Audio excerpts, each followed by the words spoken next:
Good afternoon once again, my lovely JAMB candidate, as we move into another class session of life class. I remain Mr. Badi. So, now we are dealing with, of course, economics. But today's topic is quite interesting. So,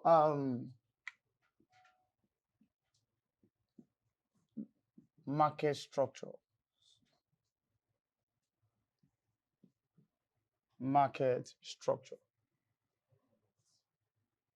Market structure. Market structure. So the question is, when we say market structure, okay, now market is one thing, then structure is another word. So the thing is, let us understand, what does market really mean? So market has a definition on its own. So if you can understand the definition of market, then you can understand the meaning of market structure. So the question is, what is a market? Or what can you define market as? Now, when we say market, okay, there's this argument that people say market is a place. Fine. That was the definition right from primary school and secondary school. But market, due to, advancements, technology, and due to some global devices, market is no more restricted to a place. Okay? Now, market has advanced, so therefore we don't really say market is a place anymore. What we say is market is a what? A point of contact. Market is a point of contact. Now, let's just relate it to some activities. Now, if you take a look at someone that is running an online business, you will observe that an online business does not specifically have a place. Okay? Now, this operation of business is working online. So the person can be anywhere. It can be in his room, can be in his bedroom, it can be anywhere at all, and is operating his business.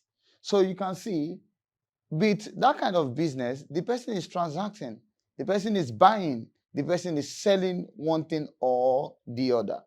So when we say market, we cannot say, or we cannot restrict the definition of market to a place. So that is why we say market can be defined. Market can be defined as a point of contact. As a point of contact between buyers and sellers. Between buyers and sellers in order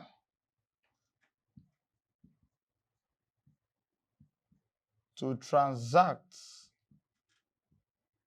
businesses. Okay?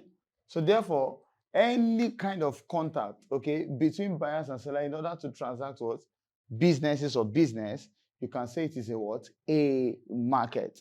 So if you kind of look at the definition of market being a place, this definition as well has covered it all. Both the one that is a place and both the one that is not a place. So when I mean market is not a place, okay, I don't mean market is spiritual. What I'm trying to say is market can be conducted online. That is intangible. Okay, you cannot see it physically, but it is what? It is operating. Okay, now I'm sure most of you have online businesses that you run, and you can run it even while in the bus. Once you have a smartphone, your business is running. That's why most of the time, if your smartphone should die, or the battery should die, or your phone switched off by some maybe one mistake or the other, or maybe your phone is faulty, you might literally be having all these heartaches because your business has been switched off. All right. So that is market for us. Now, when we take a look at markets, we have types of markets. Okay. Before we now move into market structure, let's just consider what are the various types of a market or various types of market. Various types of market. Now we have what you call the capital market.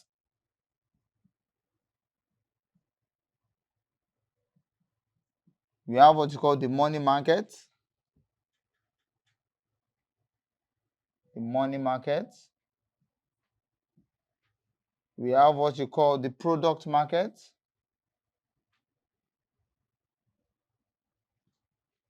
And we have what you call the factor market.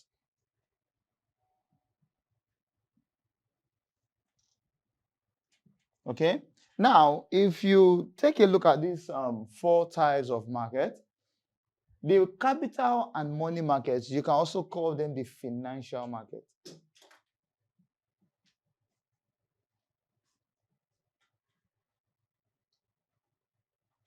Okay. Even there is another one, we can put that as number 5. We also have what you call the foreign exchange market.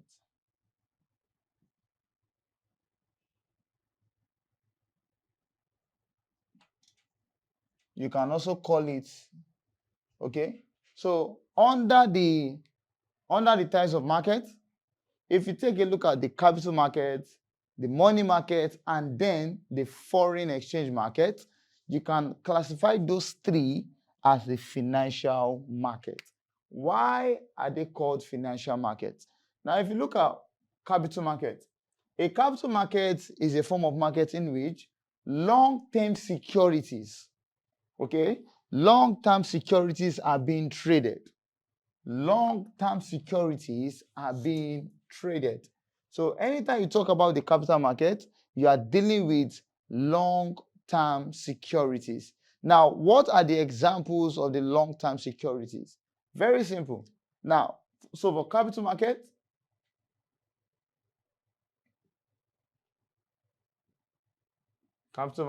you have what you call long.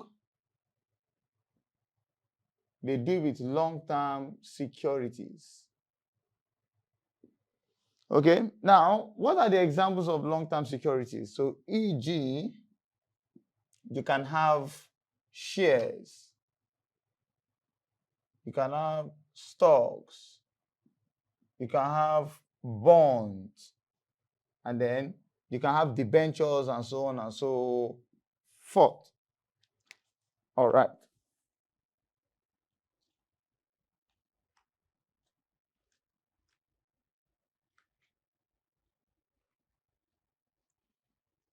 So if you take a look at this market, the capital market deals with long-term securities. Now, anytime you talk about long-term securities, these are securities that, before it matures.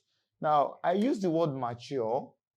Mature financially simply means when that particular asset, the time it takes for it to become cash. The time it takes for it to become cash. So we usually call it maturity period.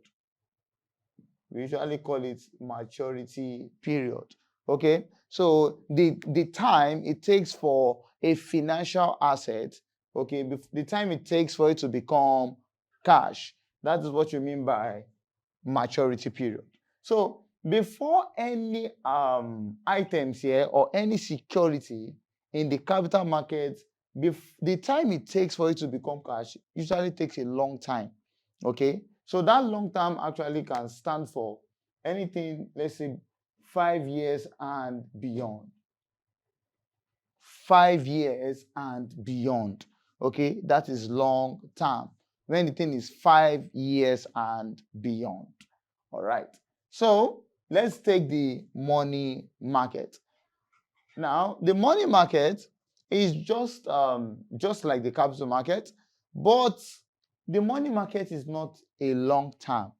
This is where short-term securities are being traded. So I'm going to have something here, money market. So money market is where short-term securities are being traded. That's where you trade. The money market is just where you trade your short-term securities. So what are the examples of those short-term securities? Those examples, you can have what you call the treasury bills. You can have what you call the treasury certificate or treasury. Our phonetic students will say treasury, but we economists, so treasury certificate, sorry.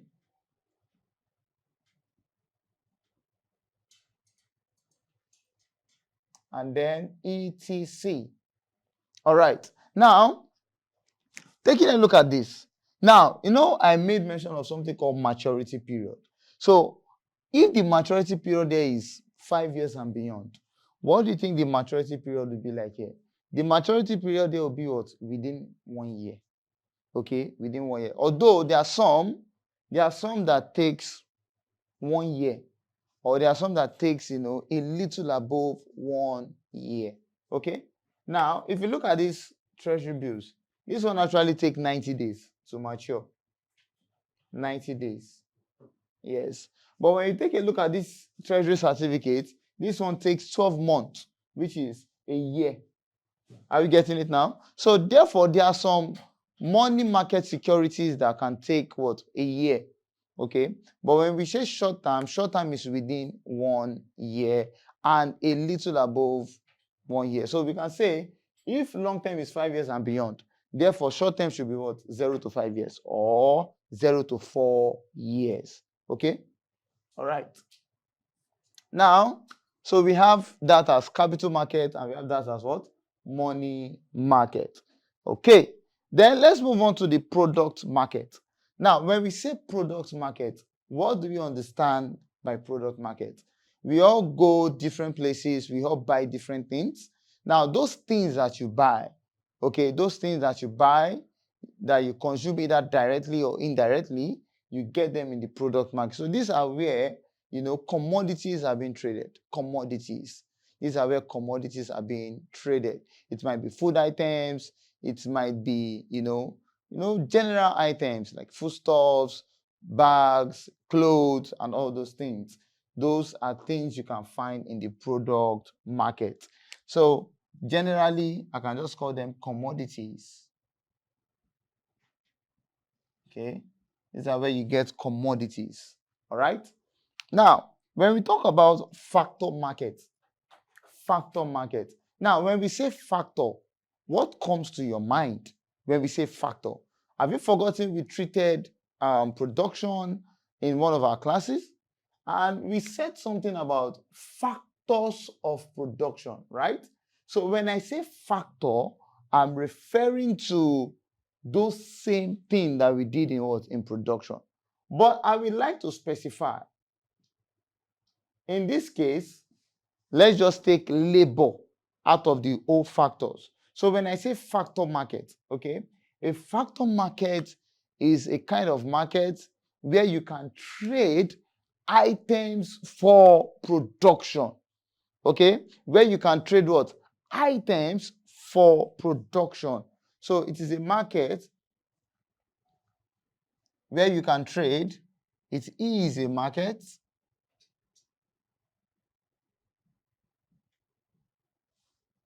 where factors or items of production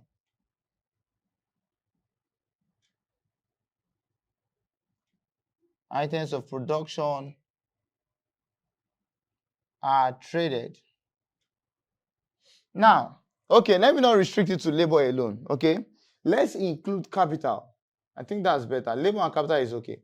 So let's say you want to buy, a sewing machine.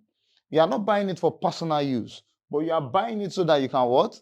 You can produce or you can get into the labor force, okay? Now, if you are buying that machine, it has exceed product. Fine, it is a product, but because you are buying it with an objective of what? Of being in the productive system, you are now engaged in what? In the factor market. Okay? All right. Then we move on to the foreign exchange market. Okay. Now, the foreign exchange market is just from the what? Foreign exchange. So this is where you trade what? Foreign currencies, like the naira, the dollar, the pound, the Canadian dollar, and all currencies like that. So the foreign exchange market is where you trade foreign currencies. That is why if you look at the capital market and the money market, okay, you observe that all these things I said, shares, stocks, okay. Now, these are where, so when I say financial market, what should come to your mind? The capital market, the money market, and the foreign currency market. Okay? Now, so all these markets, these three markets here, you call it the financial market because you can trade financial securities. Because you can trade what? Financial securities. So these are the types of what? Of market. Now, let's now go into the topic of the day, which is what? The market structure. Now we know the meaning of market. Now we know the types of market. So what then is a market structure?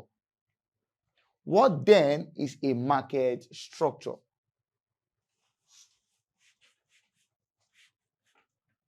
All right. Now,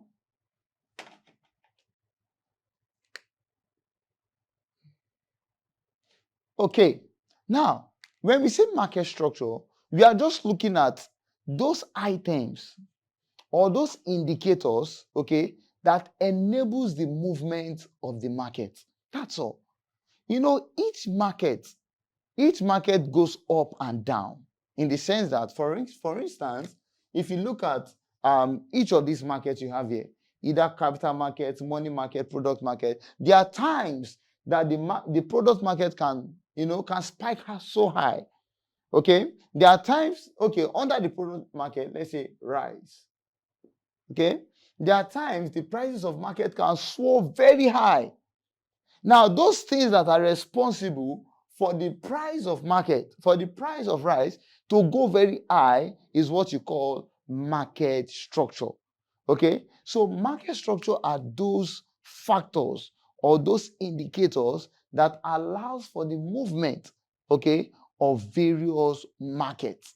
Are we okay? So let's write that down. Let's put that down. So market structure can be defined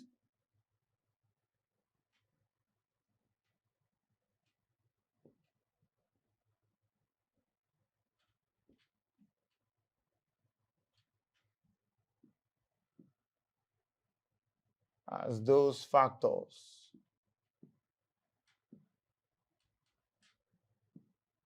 that are responsible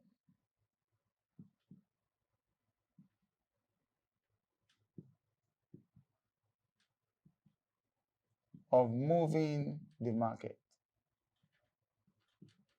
So they are those factors that are responsible of moving the market. Okay, those factors responsible of moving the market, responsible for moving the market. Okay, now, so under the market structure, we have types of market structure. Types of market structure. So if you look at market structure, each type of market has their market structure. Financial market has their market structure. Product market has their market structure.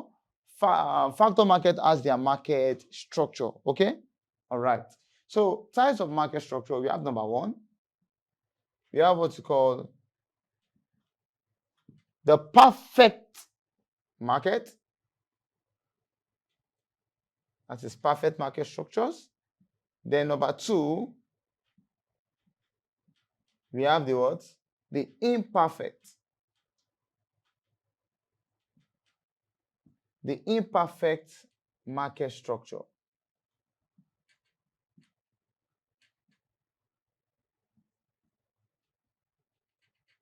So we have the perfect market structure and then the imperfect market structure. Okay? Now, let's take the first one, which is the perfect market structure.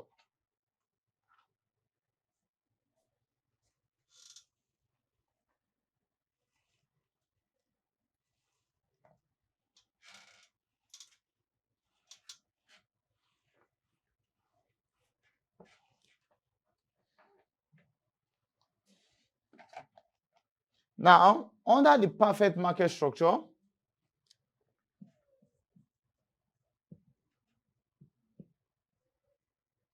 so perfect MS. So MS there, we refer to what? The market structure.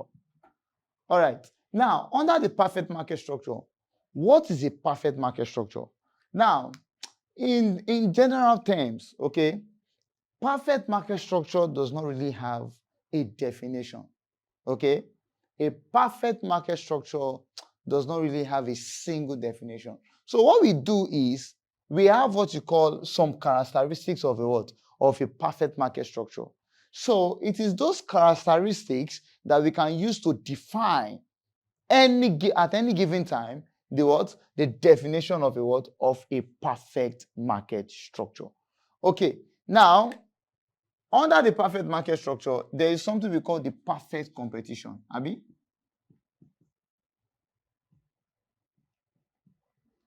Okay, so just like the perfect market structure, okay, has just one classification, which is what? The perfect competition.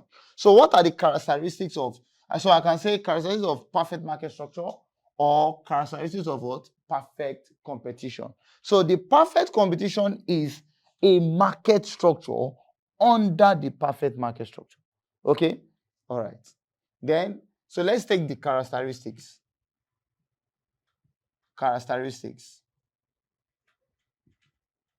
This is one of the simplest topics in economics. Very simple. And it comes out in JAMB regularly. So number one, we have free exit and entry. Free exit and entry. Free exit and entry. Number two, we have what you call large numbers of buyers and sellers. Large numbers of buyers and sellers. Number three, we have homogeneity in price and products. Number four, we have price taker. Okay, so free exit and entry, large numbers of buyers and sellers, homogeneity in price and product, and then you have what? Price taker. So let's take number five. So sometimes we can say absence of control,